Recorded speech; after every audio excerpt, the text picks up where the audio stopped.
Assalamualaikum warahmatullahi wabarakatuh to Dr. Arif. So today my group will be present to you the climate policy in Malaysia. So I will be first presenter. So introduction for climate policy in Malaysia. Climate policy in Malaysia is the aggregate mood and opinion of a political society. The public opinion widely used incorrect and be as synonym for political climate. So in Malaysia, happen political climate during election, especially general election 2018. So this general election happened in 9 May 2018, where Barisan Nasional falling down, and for the first time Pakatan Harapan win in this election.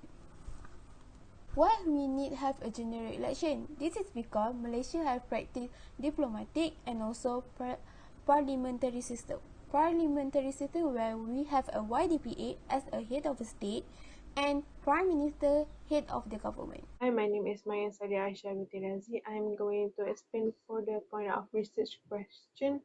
For this part, we decided to choose America as the example of political climate. As we all know, America political system is so much different than Malaysia because they only have two parties, which are the Republican and Democratic, and the president govern the head of state and head of government, and each of the president only allowed to government for 2 term, which is 4 years for each term. The reason why we choose this because Barack Obama was elected as the 44th president of the United States of America. He was the African American, and there is so much different because he's not like any other president on the listing, which are the whites. And the reason make people choose him continuously because of some of his actions, his charismatic values. Some of the actions such as Obamacare to end Iraq war and immigrant enforcement. For the Obamacare is because he provides the medical bills for the underprivileged group that is at affordable price, and the wealthiest need to pay tax for that. As for end of the Iraq war, the result are the family can back united together, and some expenses of the military equipment are cut down, and also it helps with the international relationship. As for the immigrant enforcement, he helps with the immigrants so that they feel more peaceful in terms of helping with their borders, with their visas, because even if they're immigrant, they still provide good values to the country for the development. So the next point I will be explain is research question. In research question, in this will be explained about manifesto of Pakatan Harapan to gain trust of voters. For the first is to reduce the people burden. To reduce the people burden, the Pakatan Harapan promised to abolish GST and also toll. GST is a mean good service tax that the people must to pay the tax, which is about 6%. No people are excluded. Now people are excluded to pay. So this GST are the big problem of people to pay the tax. GST will be until now GST are already abolished. So the Pakatan Harapan replace the GST to the SST. SST is also tax, but the rate of the SST are very less than from the GST. So that's why SST are already already implemented until now. So next is abolish toll. Toll is a current of a big problem to the people. This is because more people are majority use the toll to go to work, to go to anywhere. So that's why the people wants the toll to abolish or to make the rate of the toll decrease and no more the toll need to pay. So it's the first factor. So the next point is to reduce the people burden is Pakatan Harapan promise to increase to increase affordable housing purchasing. As we know, the housing price is very expensive, so there are many people that cannot afford to buy their own house.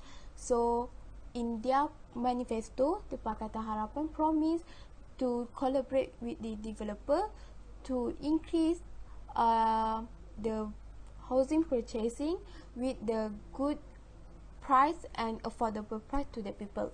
For example, the Pakatan Harapan improve the Prima program, which is to give people good price for buy their own housing. So from this initiative, the people can buy their own house, which is with the lower price according their salary and also their income. So the next manifesto of Pakatan Harapan to gain voters, which is their promise in to reform all institutional and political. This means for reform institutional, which is they give a fund to the Malay college or the public college for improve their facilities, improve their good technology, and also improve all to make sure the student or the people can get a better study So this is because we need to care about the right of student, the right of people, because they as the next generation of our political to voice out. From the sustainable is mean to support the economic growth from the Bumiputra. This is because to ensure the economy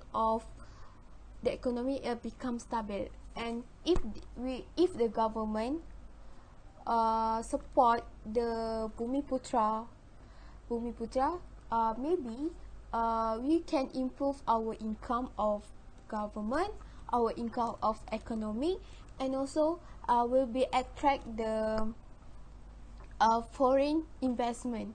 As we know, in Malaysia have a less of the investment and also many debt that have been. So from the support, all the economic growth from the citizen can make our economic will become stable, and also foreign we can attract our economic and then a good investment to make sure our economic will become improved and also improve. Assalamualaikum warahmatullahi wabarakatuh. My name is Norshaffina binti Nasharuddin from AM 226 4B. I will present my point, which is theoretical framework.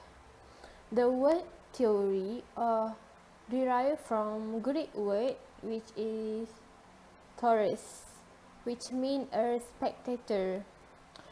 Theory is a set of assumptions, propositions, or accepted fact that attempt to provide rational explanations of cause and relationship among a group of observed phenomena. So, the political theory denotes a systematic knowledge of political phenomena. So, according to David Hall, political theory is defined as a network of concepts and generalizations about political life involving ideas, assumptions, and statements about nature, purpose, and key features of government, state, and society, about the political capabilities of the human being. So that's all from me. Thank you. Assalamualaikum. My name is Aina Batrisyia binti Nur Anisa. Today, I want to present about factors of climate politic. There are few factors of climate politic, and the first one is existence of influential negative issues surrounding Dato' Seri Najib administration. There are some factors of climate politic like the negative issues surrounding his administration, for instance like 1MDB scandal, which is one of controversy issue in Malaysia. The second factors are inflation of economy. Inflation may cause many negative effects on economic development of a nation. Moreover, good and service tax, or people also known as GST, had effect on inflation since it was present in 2015. Last but not least, Mahadirism. People also believe on him in terms of 22 years of administered government, and because of he is one of educated politician in Malaysia. In addition, Tun Dr. Mahathir is a longest administering plus a lot of development during his administration. Other than that, there are many contributions by Tun Dr. Mahathir. For instance, building of Kuala Lumpur City Centre, or also known as KLCC, Sepang International Skirt is one of the major development under Tun Dr. Mahathir, and this increased the Malaysian economic due to foreign currency exchange, so that people trust on him because Tun Dr. Mahathir contribute a lot to the development of the country. Furthermore, Tun Dr. Mahathir also have their strong influence followers.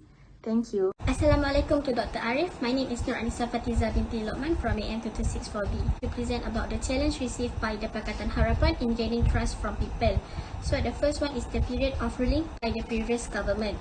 As we all know that after the independence, Malaysia have been governed by the National Front, or called as Barisan Nasional, by a democracy system, which is through election where people have to vote for their representative. It is called as general election, and this election is run for every 5 years. So meaning to say that for every 5 years, people have to vote again for their representative. And party that has won in this election was given a power to govern the country for 5 years.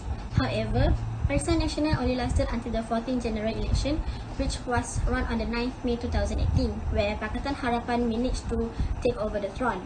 Even though Pakatan Harapan has won the election, there was a difficulty faced by that party during the election, where most of the senior citizens put more trust in Barisan Nasional, and this is because Barisan Nasional has governed the country for more than 60 years and makes it difficult for them to trust any other party. This was one of the challenges faced by that party in gaining trust from them. Moving on to the next point, which is irrelevant manifesto.